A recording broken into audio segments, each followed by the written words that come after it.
हाय दोस्तों, स्वागत है आपका परीक्षा कॉर्नर में।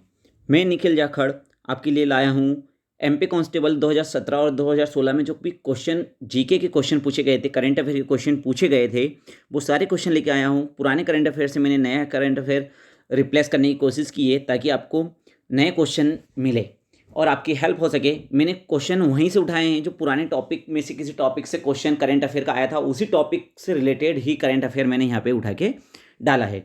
और करंट अफेयर का तो ऐसा है कि करंट अफेयर चेंज होता रहता है, तो आप न्यू करंट अफेयर पढ़ते रहिएगा। बस इससे करंट अफेयर के जो भी क्वेश्चन आपको दिखेंगे तो उससे आप एक आइडिया लगाइएगा कि किस तरीके से क्वेश्चन पूछे जाते हैं। तो चलिए आइए देखते हैं आज का पहला क्वेश्चन। पहला क्वेश्चन है, उस शहर का नाम बताइए जिसमें भारतीय सैन्य अकेदमी आईएमए स्थित है। मुंबई, पुणे, दिल्ली, देहरादून। तो वह कौन सा शहर है जहां पर भारतीय सैन्य अकेदमी स्थित है? तो वह शहर है देहरादून। आपका अगला क्वेश्चन है, भारत का पहला मानचित्र उपग्रह का नाम बताइए। कारसेट 1, भास्कर 1, इनमें से कोई नहीं, या इंसेक्ट आईसी। तो आपका आंसर क्या होगा इस क्वेश्चन का? इस क्वेश्चन का आंसर होगा कॉर्सेट 1। 5 मई 2005 को पीएसएलवी 6 द्वारा कॉर्सेट 1 और हैमसेट का प्रमोशन किया गया था। प्रमोशन मतलब कि छोड़ा गया था। कॉर्सेट 1 भारत का पहला सुदूर संवेदी उपग्रह है जो कक्षीय त्रिविमी प्रतिबिंब प्रदान करने में सक्षम है। कभी कभी आपसे ये पूछा जा सकता है कि कॉर्सेट 1 जो कि पहला मानचित्र उपग्रह है वो क्या काम करता है? वो 3D स्ट्रक्चर बनाता है। ओके, त्रिविमी प्रतिबिंब का मतलब होता है 3D स्ट्रक्चर प्रदान करने में सक्षम है। प्रतिबिंबों का उपयोग वैश्विक आवश्यकताओं को पूरा करने वाले मानचित्र प्रयोगों के लिए उपयोग में लाया जा सकता है। इस उपग्रह के कैमरे का विभेदन रेजोल्यूशन 2.5 मीटर है, छोटी कार को पहचान सकता है। ये इसलिए लगाया गया है ताकि हम हमारे देश की पूरी जो बाउंड्री है उसकी निगरानी बहुत अच्छे तरीके से कर सकें। तो चलो चलते हैं अगले क्वेश्चन की ओर। निम्नलिखित में से किस भारतीय संगीतकार को भारत रत्न नहीं मिला है? क्या बोला है? नहीं मिला है। क्वेश्चन को ठीक से पढ़िएगा। रविशंकर, लता मंगेशकर, भीमसेन जोशी, मोहम्मद रफ़ी। तो इनमें से आपको बताना है किसे अभी तक भारत रत्न नहीं मिला है। तो इसका सही आंसर क्या होगा? मोहम्मद रफ़ी। सितार वादक रविशंकर को 1919 में भारत रत्न मिल चुका है। लता मंगेशकर को 2001 में ये पार्श्व गायिका हैं, और भीमसेन जोशी को 2008 में शास्त्रीय गायिका के लिए ये अवार्ड मिल चुका है, भारत रत्न का अवार्ड मिल चुका है। मैंने भारत रत्न पे एक वीडियो बनाया है जो कि आपको आइल वाइल पर अभी नहीं दिख रहा होगा, पर वो आ जाएगा और मैं डिस्क्रिप्शन लिंक में भी डाल दूंगा। इस तरीके से जो जो टॉपिक से क्वेश्चन आते हैं मैं वो सारे टॉपिकों के ऊपर वीडियो बनाऊंगा ताकि आपको इससे क्वेश्चन से हटके उन्हें पढ़ने का, पूरे भारत रत्न के ऊपर क्वेश्चन बनाऊंगा ताकि आपको इससे और रिलेटेड क्वेश्चन जो भी आए वो आपको मिल सके। तो चलते हैं अगले क्वेश्चन की ओर। पचमढ़ी स्थित है। शाहपुरा, होशंगाबाद, भोजपुर, अनूपपुर। तो पचमढ़ी कहाँ स्थित है? तो इसका सही आंसर होगा होशंगाबाद। पेंच जल विद्युत परियोजना किस दो राज्यों की संयुक्त परियोजना है? आपको बताना है पेंच जल विद्युत परियोजना किन दो राज्यों की संयुक्त परियोजना है? मध्य प्रदेश, राजस्थान, मध्य प्रदेश और यूपी, मध्य प्रदेश और महाराष्ट्र, मध्य प्रदेश और छत्तीसगढ़। तो पेंच जल विद्युत योजना मध्य प्रदेश और महाराष्ट्र की परियोजना, संयुक्त परियोजना है। अभयारण्य जो कि उमरिया में स्थित है, कौन सा अभयारण्य है? बांधवगढ़, बेटा, घाटी गांव, कान्हा। तो इसका सही आंसर क्या होगा? बांधवगढ़। देखिए अब बांधवगढ़ इसमें आया है, तो अभयारण्यों के बारे में आपसे पूछा गया है, तो आपको अगला वीडियो अभयारण्य का मिलेगा जिसमें एमपी के अंदर जितने भी अभयारण्य हैं और जितने भी राष्ट्रीय उद्यान हैं उन सबके मैं डिटेल वीडियो डालूंगा, जिससे कि आपको इससे रिलेटेड जो भी क्वेश्चन, आप जरूरी तो नहीं है यही क्वेश्चन पूछा जाए, पर हाँ अभयारण्य से क्वेश्चन आते हैं तो हम अभयारण्य का टॉपिक कंप्लीट कर लेंगे ताकि आपको सारे क्वेश्चन एक जगह मिल जाए। चलते हैं अगले क्वेश्चन की ओर। अशोक स्तंभ जिसका शेर भारत सरकार द्वारा अपने राष्ट्रीय प्रतीक के रूप में अपनाया गया कहाँ स्थित था? सारनाथ, गया, पुरी, वाराणसी। आपको बताना अशोक स्तंभ किस जगह पर स्थित है। तो ये है कहाँ पर? सारनाथ में। आप ये अशोक स्तंभ देख पा रहे होंगे। इसमें कितने शेर हैं? इसमें 4 शेर हैं, 3 हमें दिखते हैं और चौथा पीछे होता है। इसमें आपको चक्र और किस जानवर के इसमें और चित्र हैं ये आपको बताने हैं। तो मैं इसके ऊपर भी एक पूरा प्रॉपर वीडियो आएगा, आपको आई वॉल पर उसका वीडियो मिल जाएगा और डिस्क्रिप्शन बॉक्स में भी मैं उसकी लिंक डाल दूंगा, जिसमें पूरे जितने भी हमारे राष्ट्रीय प्रतीक हैं राष्ट्रीय पेड़, राष्ट्रीय पशु और हमारा राष्ट्रीय गान, राष्ट्रीय गीत, इससे जो भी क्वेश्चन बन सकते हैं, जितने भी प्रकार के क्वेश्चन बनेंगे वो सारे आपको वहाँ पे मिलेंगे और पूरा डिटेल में मिलेगा, ताकि इससे रिलेटेड कोई भी क्वेश्चन आए तो वो आगे आप पूरा कर सको। भारत के 9वें राष्ट्रपति भोपाल में पैदा हुए थे, वो कौन से थे? फखरुद्दीन अली अहमद, प्रतिभा पाटिल, शंकर दयाल शर्मा, कैलाशनाथ कटजू। तो शंकर दयाल शर्मा वो कौन थे जो कि भोपाल में पैदा हुए थे। मैं अब राष्ट्रपति से रिलेटेड बहुत सारे आगे क्वेश्चन पूछे गए हैं, आप देखोगे तो राष्ट्रपति का भी आपको पूरा डिटेल में वीडियो मिल जाएगा, एक एक चीज़ ऊपर से लेके नीचे तक, कितने अभी तक राष्ट्रपति हुए हैं, क्या शर्तें होती हैं राष्ट्रपति की, पूरे अनुच्छेद, जितने भी अनुच्छेद है सबके बारे में हम बात करेंगे डिटेल में राष्ट्रपति के वीडियो पर, वो आप मेरे डिस्क्रिप्शन लिंक में जाके देख सकते हो। हॉकी इंडिया के अध्यक्ष कौन है? PR श्रीजेश, उमरिया कोसी, मुश्ताक अहमद, ज्ञानेंद्र निमोस। तो हॉकी इंडिया के अध्यक्ष कौन है? ये न्यू करंट अफेयर है और ज्ञानेंद्र निगमी जो हैं अभी हॉकी इंडिया के अध्यक्ष हैं करेंटली। आप करंट अफेयर को रीचेक करते रहिएगा। चलते हैं अगले क्वेश्चन की ओर। निम्नलिखित में से कौन भारत में राष्ट्रपति नहीं रहे हैं अभी तक? जाकिर हुसैन, N सज्जू रेड्डी, BV गिरी, C राजगोपालाचारी। तो आपको बताना है इनमें से कौन व्यक्ति है जो अभी तक राष्ट्रपति नहीं बने हैं। तो C राजगोपाल जो थे वो राष्ट्रपति नहीं बने थे। ये हमारे स्वतंत्र देश के पहले गवर्नर जनरल हुआ करते थे। इन्हीं के बाद में कोई भी जवान और आखिरी गवर्नर जनरल पूरे तो भी C राजगोपालाचारी। आप जाकिर हुसैन को देख सकते हैं, ये हमारे भूतपूर्व राष्ट्रपति थे।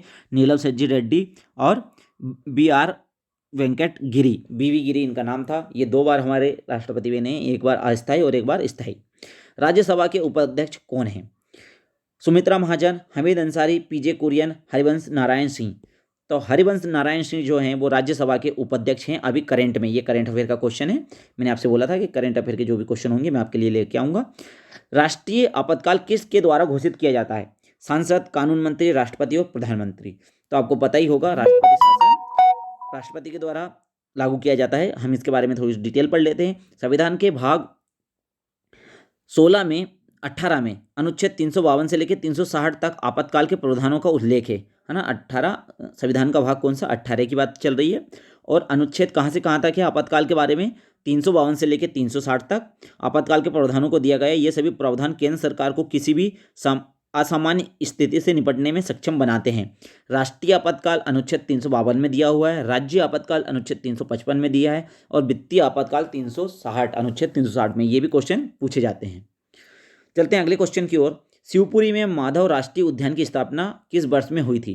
देखो, आपसे राष्ट्रीय उद्यान की स्थापना का वर्ष पूछ लिया है, तो आपको राष्ट्रीय उद्यान कहाँ पर है, कौन सा राष्ट्रीय उद्यान कहाँ पर है, किस वर्ष उसकी स्थापना हुई है और उसमें कौन सा जानवर पाया जाता है, ये 3 चीज़ें आपको पढ़नी ही है। ये मेरे डिटेल वीडियो में आपको मिल जाएगी, डिस्क्रिप्शन लिंक में आपको मैं वीडियो दे दूंगा। तो जो शिवपुरी का माधव राष्ट्रीय उद्यान है उसकी स्थापना कब हुई? 1958 में हुई थी। भारत में सबसे लंबी सड़क सुरंग के बारे में आपको बताना है। जवाहर सुरंग, चेनानी सुरंग, भटन सुरंग, नुडवाड़ी सुरंग। तो भारत में सबसे लंबी सुरंग जो है चेनानी सुरंग है। चेनानी सुरंग जिसे पतनी टॉप सुरंग के नाम से भी जाना जाता है, भारतीय राज्य जम्मू कश्मीर के राष्ट्रीय राजमार्ग 44 पर स्थित एक सड़क सुरंग है।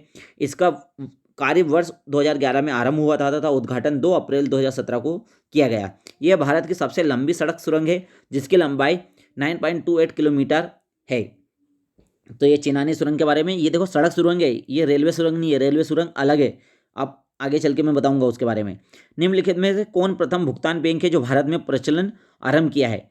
पेटीएम, उज्जीवन वित्तीय, भारतीय स्टेट बैंक और एयरटेल पेमेंट बैंक। इसमें क्वेश्चन में क्या पूछा गया है? प्रथम भुगतान, तुरंत भुगतान, जो ऑनलाइन भी पेमेंट, आपको किसी भी दुकान पे जाके पेमेंट हो जाएगा, आपको वहाँ पे जाने की ज़रूरत नहीं है। तुरंत इसको बाहर से किसी भी शॉप से, जो एयरटेल की शॉप होती है वहाँ से आपको ये बैंक के मिल जाएंगी जो कि स्वचालित हैं। तो सबसे पहली भुगतान बैंक, नगद भुगतान करने वाली बैंक कौन सी है? Airtel payment bank. ये आप किसी भी दुकान पर जाओगे वहाँ से एयरटेल की पेमेंट बैंक जहाँ पर भी होगी वहाँ से आप ले सकते हो, आपको बैंक के जाने की जरूरत नहीं है। ICC cricket of the year 2020 कौन चुने गए? Rohit Sharma, MS Dhoni, Virat Kohli, Ben Stokes. तो इसका सही आंसर क्या होगा? विराट कोहली। आपको मैंने यहाँ पे और डिटेल दे दी है। ये करंट अफेयर का क्वेश्चन है। करंट अफेयर थोड़े ही समय में 2021 के आ जाएंगे, पर अभी 2020 के ही हैं, तो हम उसी के बारे में बात कर लेते हैं। ICC men's cricket of the decade के लिए sir Garfield Sobers award Virat Kohli को दिया गया। दशक की ICC महिला क्रिकेट के लिए रोचेल हेडो फ्लिंट पुरस्कार एलिसे पेरिस ऑस्ट्रेलिया की हैं ये खिलाड़ी, इन्हें दिया गया।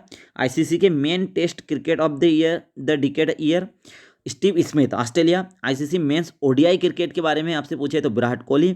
आईसीसी पुरुष टी20 क्रिकेट ऑफ द डिकेड के बारे में पूछे तो राशिद खान, ये अफगानिस्तान के हैं। आईसीसी महिला ODI cricket of the decade Ellyse pace.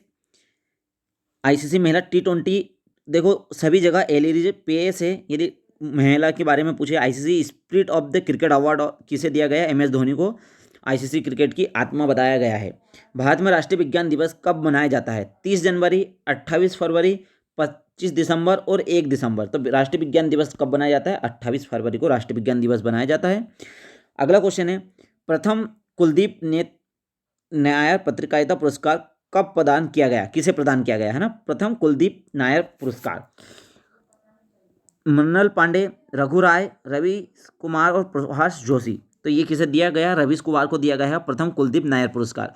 Kuldeep Nair पत्रकारिता पुरस्कार पत्रकारों को दिया जाने वाला पुरस्कार है। इस पत्रकारिता पुरस्कार की शुरुआत गांधी शांति प्रतिष्ठान में प्रतिष्ठित पत्रकार कुलदीप नायर ने किया है। इस पुरस्कार में हर वर्ष एक पत्रकार को 1 लाख की धनराशि और स्मृति चिन्ह दिया जाता है। अगला क्वेश्चन है, भारत के पहले राष्ट्रपति कौन थे? एस राधाकृष्णन। उपराष्ट्रपति भारत के पहले उपराष्ट्रपति कौन थे? एस राधाकृष्णन, जाकिर हुसैन, बीवी गिरी, बीडी जित्ती। तो आपको बताना है भारत के पहले उपराष्ट्रपति कौन थे? तो इसका सही आंसर होगा एस राधाकृष्णन। एस राधाकृष्णन अध्यापक के रूप में से लेकर राष्ट्रपति तक ये हमारे पहले उपराष्ट्रपति भी रहे और आगे चल के ये राष्ट्रपति बने। इन्हें भारत रत्न भी मिला। इनके बारे में ये सारी जानकारी आप यहाँ पे देख सकते हो। अब है ज्ञानपीठ पुरस्कार 2020 से सम्मानित किया गया। ज्ञानपीठ पुरस्कार अभी 2020 का ही दिया गया है, 2021 का दिया नहीं गया है। करंट अफेयर में यही ज्ञानपीठ पुरस्कार का क्वेश्चन है। तो कृष्णा सोपती, अमित घोष, शंख घोष, अकितम अच्युत नुमुंद्री। तो इसका सही आंसर होगा अकितम अच्युत नुमुंद्री जो हैं उन्हें ज्ञानपीठ पुरस्कार दिया गया है। और किस भाषा के लिए दिया गया है हम ये आगे पढ़ते हैं।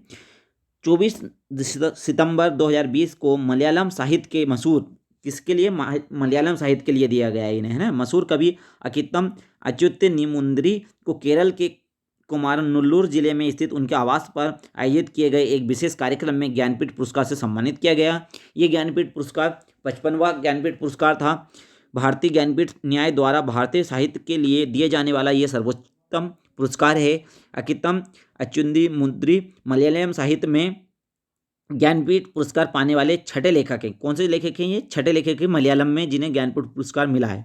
भारतीय ज्ञानपीठ द्वारा संविधान की 8वीं अनुसूची में वर्णित 22 भाषाओं के साथ अंग्रेजी में लेखन करने वाले साहित्यों को साहित्य के क्षेत्र में आजीवन योगदान हेतु यह पुरस्कार दिया जाता है। यहाँ पे आपसे पूछ लिया जा सकता है कि कितनी भाषाओं में दिया जाता है? तो 22 भाषाएं जो कि अनुसूची 8 में हैं और अंग्रेजी भाषा में भी दिया जाता है। पहली बार ज्ञानपीठ पुरस्कार वर्ष 1965 में मलयालम साहित्य जी शंकर कुरुप्पन को दिया गया था। देखो ये क्वेश्चन इसलिए भी इंपॉर्टेंट हो जाता है क्योंकि फर्स्ट जो ज्ञानपीठ पुरस्कार था वह भी कब दिया गया था? 1965 में मलयालम कवि को ही मिला था। और इस साल 2020 की बात करें तब भी मलयालम कवि को ही मिला है। तो ये क्वेश्चन भी बहुत इंपॉर्टेंट है। वर्ष 2018 में लेखक अमित घोष ज्ञानपीठ पुरस्कार विजेता बनने वाले पहले अंग्रेजी भाषा के लेखक बने।